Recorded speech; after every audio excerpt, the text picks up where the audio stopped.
அன்பார்ந்தவங்களே, April மாதம் இது கவனிங்க. ஏப்ரல் மாதம் முதல் சனிக்கிழமை அன்று ஒரு நாள் ஜெப வழிபாடு. அதைத் தொடர்ந்து அன்று இரவு நீங்கள் இங்கே தூங்கலாம்.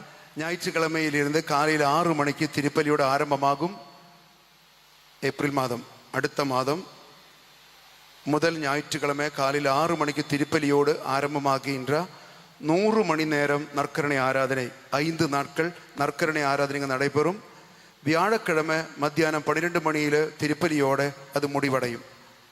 இந்த 100 மணி நேரம் ஆராதனைக்கு 100 மணி 100 குடும்பங்கள், ஒவ்வொரு குடும்பத்துக்கும் 1 மணி நேரம் ஒதுக்கப்படும். ஒரு குடும்பம் என்று சொல்லும் பொழுது புருஷன், பொண்டாட்டி, மகன், மகள் 4 பேரல்ல. ஒரு குடும்பம் என்று சொல்லும் பொழுது உங்களுக்கு கூட பிறந்த அண்ணன், தம்பி, அக்கா, தங்கச்சி, உடன்பிறப்புகள், சித்தப்பா, பெரியப்பா குடும்பங்கள் அனைவரையும் கூட்டிக் கொண்டு வரலாம். அந்த குடும்பத்தில் உள்ள பிளவுகள், பிரிவினைகள், திருமண தடைகள், ஒராளுக்கு கேன்சர் வந்தால் எல்லாருக்கும் கேன்சரு, ஒராளுக்கு குழந்தை பாக்கியம் இல்லை என்றால் எல்லாருக்கும் குழந்தை பாக்கியம் இல்லை, இப்படி எல்லாம் பிரச்சனைகள் உள்ள குடும்பங்கள் அத்தனையும் குடும்பமாக வந்து 1 மணி நேரம் அமர்ந்து ஜெபிக்கலாம். அந்த 1 மணி நேரம் அந்த குடும்பத்துக்காக ஒதுக்கப்பட்டது.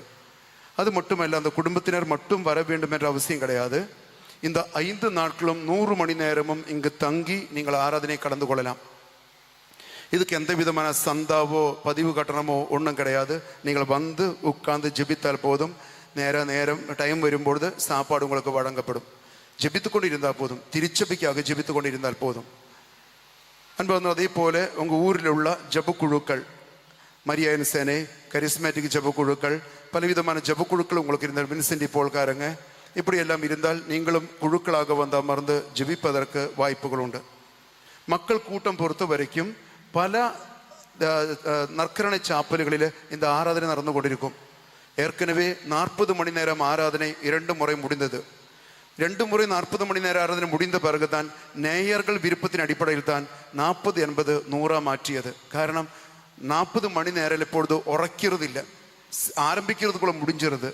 இப்போ நிறைய பேர் சொன்னாங்க, அப்போ அது 40 மணி நேரம் பத்த மாட்டேங்குது, நம்ம 100 மணி நேரம் வச்சுருவோம்னு சொன்னாங்க. அதுக்கு நான் 100 மணி நேரம் வைக்கிறோம். வீட்டில் ரிட்டையர்ட் ஆகிட்டு சீரியலாக பார்த்து டிவி நியூஸாக மாற்றி பார்த்து பொண்டாட்டியும் புருஷனும் சண்டை போட்டு இருக்கிறதுங்களெல்லாம் இந்த 100 நாள் நிறைய பேர் இருக்கும்போது தோணுது. சிரிப்பு பார்த்தாலே தெரியுது. இப்போ தான் ஐடியா வந்தது, எங்கள் மாமனாரையும் மாமியாரையும் அனுப்பிவிடலான்னு ஒரு பொண்ணு நினச்சிட்டு இருக்கிறாங்க. இந்த எல்லாத்தையும் அனுப்பி விடுங்க, வந்து ஒரு 100 மணி நேரம் அமர்ந்து ஜெபிக்க உங்களை அழைக்கின்றேன். ஒருவேளை உங்களுக்கு 100 மணி நேரமும் அமர முடியவில்லை என்றால் ஒரு நாள் பகல் முழுவதும் வந்து அமர்ந்து ஜெபிக்கலாம். இல்லை என்றால் இரவு முழுவதும் அமர்ந்து ஜெபிக்கலாம். பகலோ இரவோ முழு நேரம் அமர முடியாதவர்களுக்கு ஒரு 4 மணி 5 மணி நேரம் வந்து இங்கு அமர்ந்து ஜெபித்து ஆசீர்வாதம் பெற்று போவதற்கு முயற்சி செய்யுங்கள். Praise the Lord. ஹல்லேலூயா.